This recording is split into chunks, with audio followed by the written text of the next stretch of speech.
Hi everyone! Ito, ang lulutuin natin ay isang magluba chicken. Kaya siya tinawag na magluba chicken kasi babalik na rin siya mamaya pag naluto na siya. So, may mga gulay tayo na carrots, talong, patatas, tsaka kusa yung tawag. Ewan ko sa Pilipinas kung anong tawag dun sa kusa. So, ngayon, inad ko na yung manok. So, i-arrange natin ng maayos para hindi siya, masunog. Yun, saka natin ilalagay yung kanin. So, pag naluto yung kanin at pag may lagay muna natin yung kanin, sasalang natin siya ng 1.5 hours only.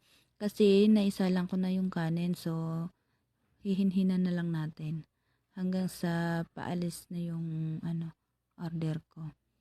Thank you for watching. Sorry sa voice ko. Allah bless us. Thank you.